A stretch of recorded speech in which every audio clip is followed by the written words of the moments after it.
speaker. I don't think he needs very much introduction, but Professor Partha is a national speciality advisor. He was in diabetes in NHS England. Now, what's your new title? GERD lead, technology type 1 lead? Just Partha. Just Partha. Just Partha. Can Partha have his mic on? I've got it here. Oh, okay, cool. So we'd like to invite you up to the stage and we talk to us about how to engage a community to impact change, leadership focused on outcomes. The Q&A is still open, so get your questions ready for the end of the presentation. Excellent. Thank you very much. And thanks for the invite. I'm going to start off by obviously mentioning the four amazing ladies. Thank you. I've known them for a long time. Vicky, Tamsin, Beth, and Amanda. I think you've done a great job to build the forum over the years. There was many years ago, there was a small group, an idea, and now look at what you've done. So I think a big round of applause for you for doing that. And of course, Lisa Kelly, I've known since I was a registrar probably. So Lisa knows more stories than she should know about me. But again, great to see you supporting this, and all the sponsors are here as well. So this is great. You know, I think it brings everybody together, which is what you need. And that's important. So if my slides, I've been asked to talk a little bit about leadership and some ideas and stuff, but do ask me questions about anything else you want per se. But I wanted to start off by asking a simple question, which is, who's close to retirement? I wish. When you retire, what is it that you want people to remember you for? What is it that you're going to go home and go like, do you know what? I'm happy what I did. What would make you happy that I'm happy? Anybody? What would make you think like, you know what? I'm done. I'm sitting there with my cocktail, coffee, whatever. NHS is done, but I am happy for what I did. What would make you happy? Increasing the staffing would make you happy. Ask now what would make you happy.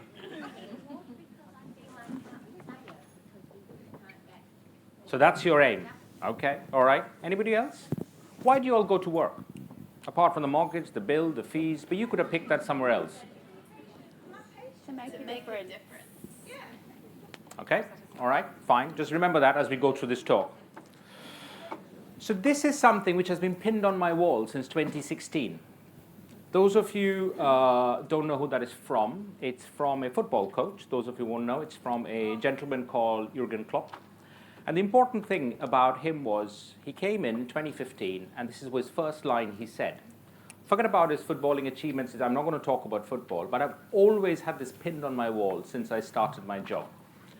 Because the question when we started, of those who've been around in the system in 2015, 16, 17, the question that I always had is, could we change the philosophy of how we do type 1 diabetes care? Can we change it? Can we bring continuous glucose monitors to people? So, a little bit of a story for those who, because public memory is a bit short. There was no Freestyle Libre at all in the NHS in 2017. It actually came on tariff in September 2017. Dexcom uptake in those days was around 4%, very rarely in adults, mostly in children. Type 1 diabetes was not a national focus in those days. We had a NICE TA. So people always go like, Partha, all you need is a NICE TA. But NICE TA had been around since 2008, 16 years. Didn't result in much in adults, so to speak. There was no specific audits for type 1 diabetes, but there was no lack of evidence what needed to happen.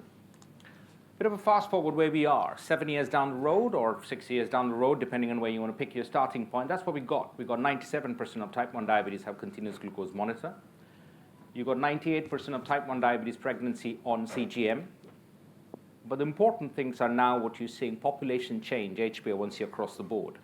Importantly, if you look at pregnancy data across the NHS, everything is pretty poor, unless you have type 1 diabetes. Maternal deaths, fetal malformations, admissions to neonatal care units, all have turned.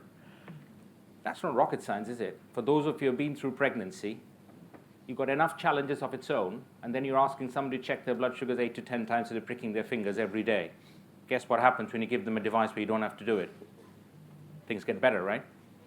So that's where we are. But what's the impact of technology? That's the impact of technology. Two, those of your pediatric teams will know the impact of what Fiona Campbell and team did in 2014, 13. That was the best practice tariff. It was money per patient per year. That's the impact of what it did. Increase in staffing, increase in access, increase in psychology support. You can see what happened to children. Bit of a plateau, because only so much staff can do. And then you had technology, which kicked things into gear. And in adults, we've always had flat till technology exploded. I mean, now we have got hybrid closed loops coming. This came out, obviously, some of you, if not all of you, will be aware. And I've always remembered this day, etched in my sort of brain forevermore, because of a beautiful sandwich in my life. And I'll tell you what it was. This came out on the 19th of December, 2023. On the 18th of December, my mum passed away, so that was quite tough. On 19th, this came out, and on the 20th was my 50th. Which I had gone there to celebrate with my mum. So I never had, I don't think, a more roller coaster of emotions in my life going through those 3 days, from starting with where that happened, in NHS England phoning us, you need to do some media work. And I'm going like, okay. And then the next day, the birthday. But it will always be etched in my memory forevermore about this thing coming out. I'm going to thank the Specialist Nurse Forum, the DSN Forum, for building this chart. Those of you not aware of it, the bottom line is every single hybrid closed loops available on commercial market is available to everybody everywhere, or it should be, and we're trying to go through it with every ICS as time goes by. So the question is, how does that happen in 6 years? It all looks amazing. We have, to those of you who do type 1 diabetes care, very rarely we now have a patient who are pricking their fingers. And just to give you an idea where we are as a country, there are people nowadays being diagnosed with type 1 diabetes who are children who will never know what it is to prick their fingers on a regular basis and never know what it is to inject insulin on a regular basis. That is change, right? Done by all yourselves. So it's possible across the system to do it. The important thing is you always hear how the NHS is not doing well. And that's true. We don't do very well. But have a look at what we have achieved across the board here. When you go to international conferences now, we are pretty much at the spearhead of technology around the world. So when people email me saying it's an outrage that somebody hasn't got their loop of choice right now, I always respond back with a very simple line. It's an outrage when people are dying without insulin in lots of countries. It's a shame they can't get the exact pump right now. Let's not conflate outrage and shame, right? We need to understand. You've heard from the DSN Forum's work in Sierra Leone. I do a lot of work in India. I've taken on some national roles over there. It's a conversation different. It's a different planet, right? So people, I think it's very important to realize we are a country where CGM is common access. We are ahead of every single European country. In America, it's dependent on the insurance and the ability to pay. We are where we are, and I can absolutely tell you, in 3 years' time, closed loops will become standard care as well. It will, right? There's absolutely no doubt it will. So just to give you an idea, as of last week, we have just ticked past 50% in children. 50% of children in this country are now on a hybrid closed loop, right? Because pediatricians work like that, right? So pediatric teams and pediatricians don't really care much for money. They go like, I see, I give, right? And they're absolutely blazing a trail. So I absolutely know by next year they'll be at 90. I know, because they've gone like, yeah, slow-mo, we're doing it, right? Great. But the important thing I think to remember is what is that happen? As a result of which you are taking away from generations eye problems, feet problems, kidney problems forevermore. Now, we talk about prevention. There is no better prevention than this in town. It's the best thing you can provide to anybody with type 1 diabetes beyond a cure at the moment. And I'll give you a simple example for that. Anybody in the audience with type 1 diabetes? Okay, put your hand down. Anybody who is a carer to somebody with type 1 diabetes? Excellent, put your hand down. Now, the rest of you, just have a think about the most loved one in your life, all right? Could be your father, mother, son, daughter, boyfriend, girlfriend, and if your relationship is such, even your mother-in-law, all right? Let's just go that way. Now, let's say they, by a stroke of magic, have got type 1 diabetes. Not the type of magic you want. Who in the audience would say, I don't want them to have a hybrid closed loop? There you go. So there's a very simple saying, which I also hold very true to. Think like a patient, act like a taxpayer. Right? So, what would I do if it was my loved one? So I've got a very simple philosophy in life. If my loved one had type 1 diabetes, I wanted them to have a CGM. So I battled through everything to get everybody a CGM. If I have type 1 diabetes or my loved one has it, I want everybody to have a closed loop, or at least have access. You can choose not to. Lots of people say, you know what, thanks very much, I don't want all this hassle still. I'm waiting for the fully closed loop. Fine, that's a choice. So we battled through everything to make that happen for everybody. So then the other bit comes like, when you say think like a taxpayer or act like a taxpayer, what does that mean? So all the money that we pay into tax, is it the right justification? So here's a question about immunotherapy. Right now, you're seeing all these discussions going on. The answer is we don't know whether it's right for the taxpayer yet. That's why NICE exists, correct?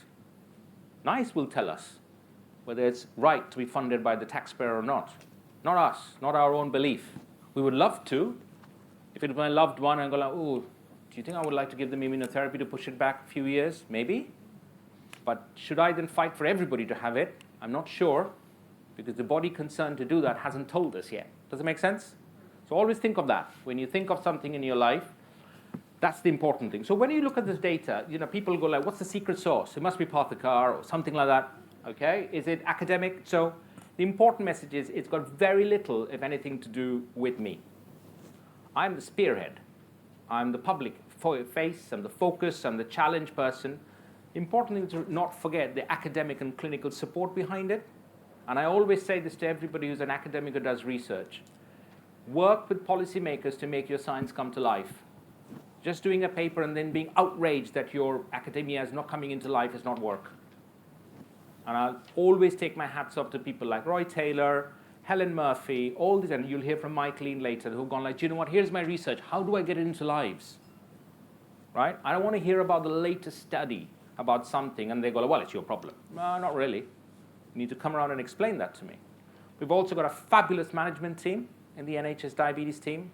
A lot of you will never see them, but hundreds of thousands of people will always be grateful for their work behind the scenes that they've done to get people this. None of that actually is the secret sauce. That's the secret sauce. And those of you know, I interact with people with type 1 diabetes every single day and every single forum, right? I put it out there with CGM, and I've done this with the hybrid closed loops, and I take every single team. You will all be getting emails from your patients with me copied in. If you're not being able to give them hybrid closed, this is your role. Your role is not to shut the patient back. Your role is to say, okay, we agree you should get it. Let Partha deal with it. That's what you should do. Our job is to be the guide. Nobody's asked you to be the gatekeeper. Correct? So if you believe your patient should get it, you stand by the patient and leave the rest of the politics with the bad boys and girls. Let us handle that, right? Don't become the barrier to somebody getting what they should do. So I pick up lots of cases where individuals will say, oh, we don't think it's ready yet. And I'm going like, no, it's ready. It's absolutely ready. What you should be giving is people a timeline. And if you can't give it, copy in the people who are not giving you the timeline. Your ICS managers, your finance team, anybody you want, I'll pick it up. So every day I pick these up. And I've been going through ICSs one by one. I said, guys, what's the problem? What's happening? Why can't you have this device? Okay. So those of you who got type 1 diabetes, and those of you don't, this is what's needed to get good type 1 diabetes control. Please do not be ever surprised when people really struggle to get good type 1 diabetes control, because the important bit is the last bit. You have to do all of that for the rest of your life every day. It's not easy. If it was easy, people would have cracked it out by now. It is not easy. So what can you do? Whatever you can do to make it easy makes things better. So to me, I've always said this, diabetes sits on 3 planks, any chronic disease. For me, in the world of type 1 diabetes, self-management, peer support, access to a trained professional. What does the NHS always do? We need more trained professionals. Do we have any? No. Even if I said, even if, let's say, for argument's sake, NHS England Claire said, here's 20 million for nurses. You think you're going to find 20 million worth of nurses? No chance. People go like, Partha, we need more psychologists. And I'm like, really? I put out 3 job adverts, didn't get a single application. Don't have the staff. So what the NHS does in response to that is they get you staff, but not necessarily trained. And then you sit in and go, okay, you like making my work now more difficult? Because I have to supervise all these people? Can you like not do that? Yeah? On the other hand, given that the person with diabetes spends 0.01% of their time of their life with you, if you did anything to improve their self-management and peer support, things will change. And that's what devices does.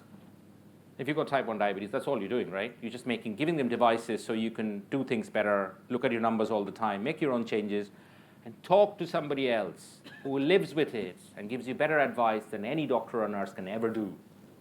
Yeah? Which is why yesterday I was in a meeting in a certain region. They said, oh, we don't do self-management things in our trust. I said, that's interesting.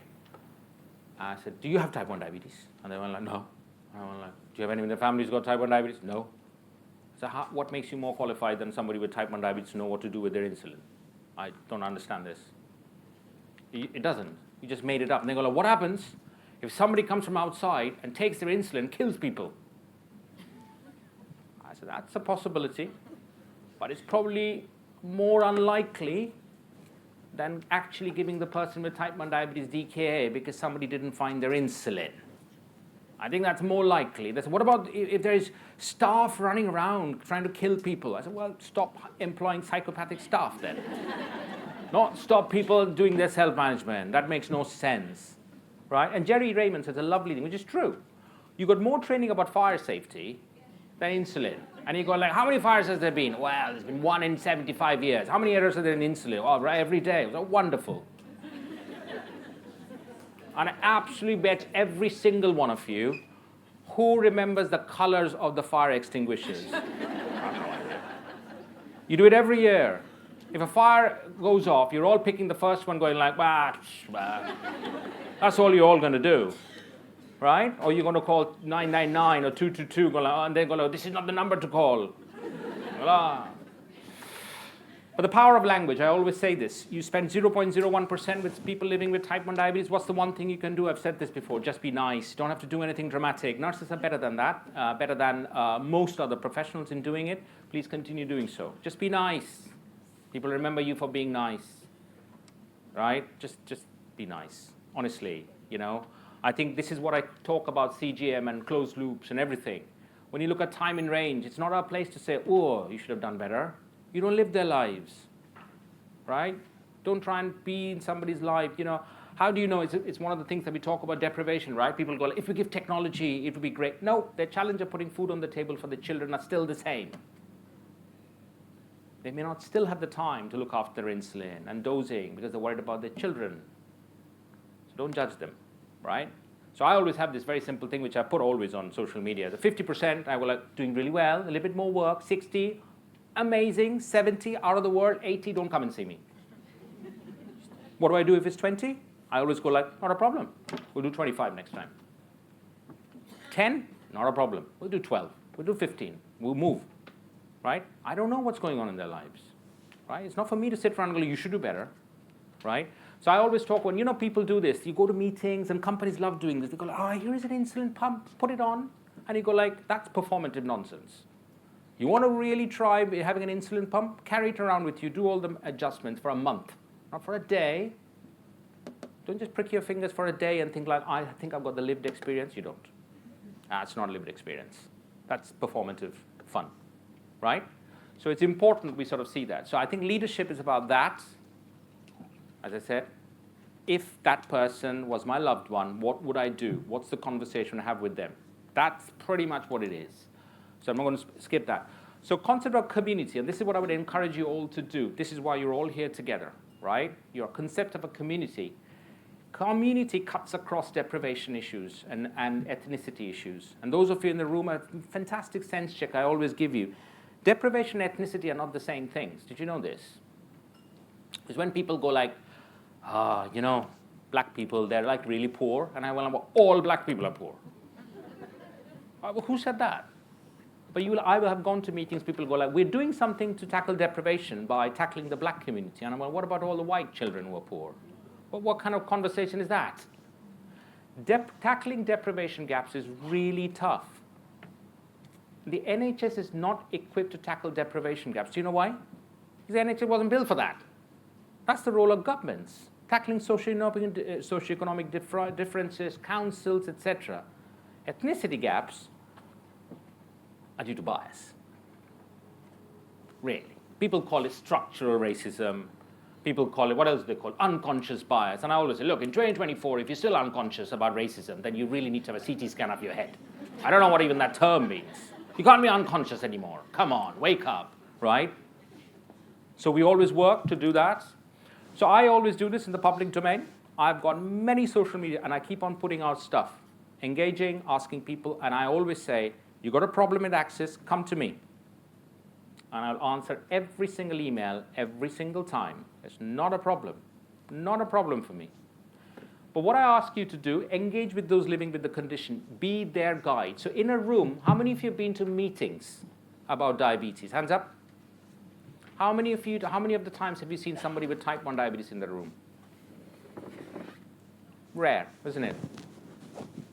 Because everybody wants to keep the ones you're affecting or you're making your decisions on outside the room. So, in which case, you are the only person who fights that corner. You don't compromise. People always, I'm sort of now the longest standing clinical leader left in NHS England. Everybody's buggered off since I started off. But the important thing is, I always have said one thing. In that room, we compromise nothing. There is no back step. I've always said that. So people always go, how is it that we are getting funding? I said, because you don't take a back step. You always stand there and go, nope, I fight for diabetes. They go, Partha, there's a bigger picture. I go, maybe, not for me. My picture is diabetes. If I was the king of the world, I might have a bigger picture. I'm not the king of the world. I'm one of the National Specialty Advisor for Diabetes. So at least that's what I was at that time. So in your small settings, wherever you are the person fighting for diabetes. You. Even in a clinic, in a discussion, whether it be your consultant, whether it be your manager, it's you. It isn't the person. You are the person. And always remember that. People always go like, I can't. Yes, you can. Stand your ground. You always say, I did my best. Because going back to the question, when you retire, even if you didn't succeed, you need to be retiring with that thing. I gave it my best. Every day for those with diabetes. That's what I did. And you'll be happy. That's all you need to do. And if anybody gives you trouble, you escalate. That's why we're here. Engage, and I'm engaging everywhere. I'm like, every day, everywhere. Yesterday, last night, I was doing something with the Scottish government. The day before, I was with the Spanish government. It was great fun. They all want to know stories. I'm like, I'll tell you stories. I love telling stories. And I always hold a consistent thing. This is the best thing science can provide beyond a cure. This is a prevention tool, hybrid closed loops. If you don't want to fund it, that is your decision as a politician. Don't suck me into your narrative of we all agreed to this together. I didn't agree to anything. I never agreed to anything. I agreed to giving people the access. So, national projects, this is what we do. Some of you may have seen engaging with patients, and we also have got this. If you haven't seen this, it's a really good place whereby we have got people with type 1 diabetes picking research papers and saying, we can't understand all this scientific language. Can you turn it into language we can understand? So what we do, for example, we pick a scientific paper. We ask the people with type 1 diabetes to put it in their own words, what they understood. Then we send it back to the authors, the actual researchers, go like, does it sound right? And then we put it on the website. So if you ever want people to understand how to understand the concept study, what does it mean for continuous glucose monitors? It's on there. With simple narrative for patients. How do you explain research to people? People will never ask because most people are not even aware of what they're eligible for, right? So a few others, that's what we do. I'm not going to spend time on that. But the key to the strategy, I always say, you've got to build a community. This is very important, building a community. You ensure you keep the faith and trust. The people with type 1 diabetes have got to trust you, right? Faith. They always have to believe you fought their corner.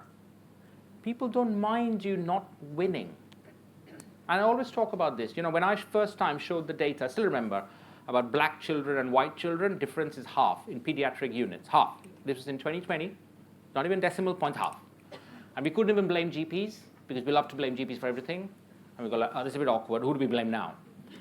And I remember showing that data, And I still remember, and I always tell this story, a very prominent pediatrician put their hand up and said, I said, yeah, sure. And they said, I'm really offended. I said, why are you offended? Why are you offended? I don't know. You're like white. You're fine. And he or she said, I just feel like you're calling us pediatricians racist. And I was like, well, I am not yet. But if you've seen the data and done nothing about it, then you are. I'm not asking you to close the gaps, but I'm asking you to try something and tell us what didn't work so I can tell everybody else not to do the same thing. I'm not saying that everybody needs to close every single gap, because there are lots of challenges, issues about how you interact with cultures, how you interact with people. But I want you to, if you've looked at the data and said, yeah, black child, meh, I'm not going to do anything. I'm sorry, the word is, you can cook it around whichever way you want, but the word is racist. If you don't like that, then you need to be more uncomfortable with the truth. Data is what it is. Do something about the data if you don't like it. But the same thing I always say, right? You've got to challenge clinicians, your colleagues. When somebody say, if your consultant says to you, in my view, I don't think people should get hybrid closed loops, you should ask why not? What is it that you know about science that NHS England doesn't know, NICE doesn't know, the whole planet doesn't know? What kind of super skills did you have that you came out with that conclusion? Doesn't matter who they are, because they are not fighting for the person with type 1 diabetes then, yeah? But you can do it in a respectful way. You go, oh, I don't agree. Shall we bring in a few other people to have this conversation? And you go, like, shall I copy in Partha car? At which point they'll go like, I think it's a great idea. So sharing stage with patient charities, I think engage with patient charities, I think it's very important to do that. Show your willingness to share the same stage. And I always say this, right? That is the best science. I've said this to so many academics, they get really pissed off. And I'm going like, well, you build your own CV, you become a professor, but nobody's really benefited from your science. So that's good for you, but it's not good for anybody else. Right? Which is why I really, really, really have time for people like Helen Murphy and Eleanor Scott, who are there. So what did Helen Murphy do? Partha. Partha was like, yeah. Pregnancy. I was like, yeah, I know. CGM. Everybody should get CGM. Okay, so we got that. Guess what? We were there pretty much when she started the ADAP trial. She was like, Partha. I was like, oh my God. Yes, what? Closed loops, yeah? Oh God. Right, closed loops. Everybody must get closed loops. All women. I love that. Challenge me. Absolutely. If you believe in the science so much, and you can. So what we said to Helen and Eleanor was very simple. Prove it, we'll do it. Show us randomized control trials. Show it makes a difference to women, we'll make it happen. And I think that's the important bit, right? And I think, you will hear later on from Mike Lean and others. That's it. Academia into lives. Pester policymakers. Harangue them. That's what we're here in jobs for. The most comfortable thing is if you don't harangue. Right? It's brilliant. If people go like, I have nothing to say.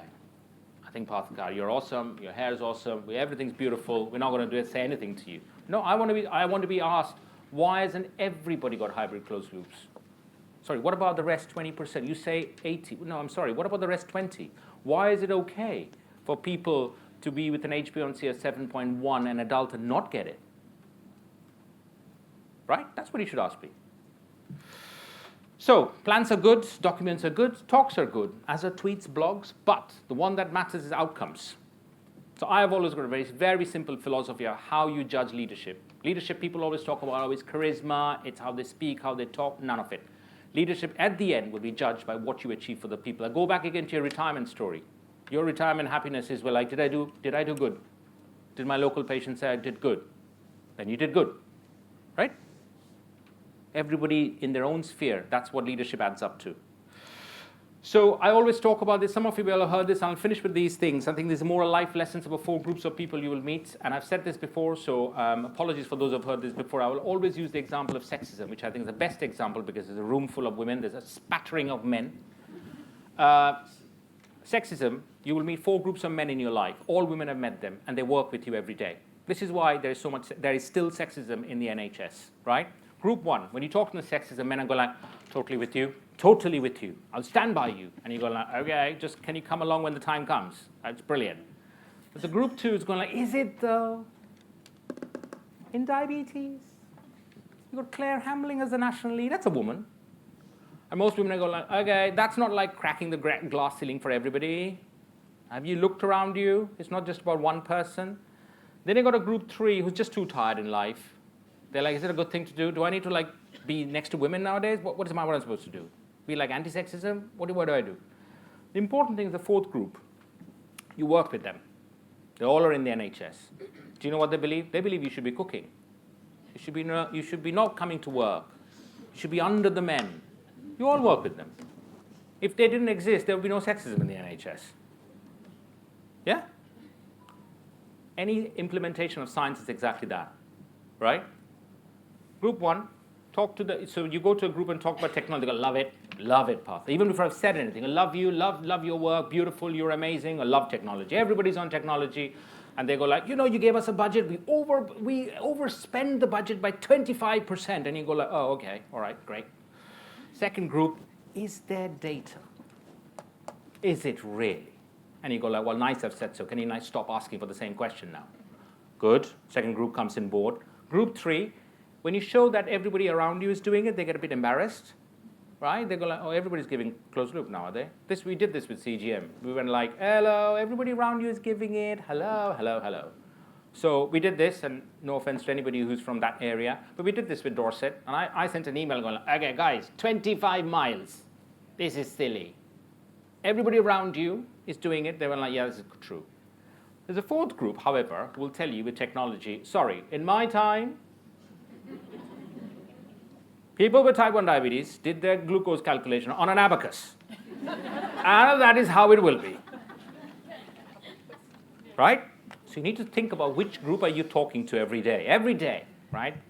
Because these people either need some continuous professional development or not work. And I've been very clear about that. If in the world of type 1 diabetes, you are now saying you don't need to educate yourself in technology, then you need to find something else to do in diabetes. So, in summary, 3 planks, 4 groups of people, as I said, desire. I get a lot of questions. How do we work with you, Partha? Simple, passion. Half of the job is done. I've met so many amazing people who've got 0 passion, and they're absolutely rubbish. I don't have time for that. Bring me passion. Your level of knowledge is less important than your passion to change diabetes care. You bring it to the table, everything is fine. The rest falls in place. And as I said, always use the principle of your loved one. Would I do this for my loved one? Think like a patient, act like a taxpayer. Always the important thing. I'm going to finish with 2 slides for you. This is something I picked up with permission from the mother. I have not seen a better explanation of why we are trying to do hybrid closed loops. This is from a mum, right? And it's beautiful. It crystallizes why every child, in my book, by next year, every child will be offered a hybrid closed loop. That is what you're trying to change, right? If you look at the feedback that's now coming from parents, I can sleep better, I can go to work a little bit fresher, I feel life spirit. That's it. That's all this is about. And finally, because I started with that, people always talk about leadership, right? And this is for all of you, because all of you are doing leadership roles in wherever you're doing. This has got to be the thing as to how you define leadership. That. It's not about when you started in your job. It's about when you leave. What will people remember you for? And when you are coming to the end of your tenure, your time, right? If you can go back, go like, you know what? I think I left my mark, and people remember me for what I did. If it's for the wrong reasons, then you probably didn't do a good job. If it's for the right reasons, and I think this is very important. I always use the example of Jurgen Klopp because of one reason. He didn't win a lot of trophies, but what he did, he left the place with belief that everything was not lost and you could do better. And I think that's a very important part of what we all do. As I said, there's a reason that thing is pinned on my wall of from doubters to believers. So, we started in 2016, of being doubters. So can we get technology into people's lives? That question is now into, can we get hybrid closed loops into everybody's lives? I can absolutely guarantee you my mortgage and my house that it will happen. right? It's absolutely inevitable. There's no way around it, right? So I'll finish there. Thank you very much for the invite, and thank you very much for listening.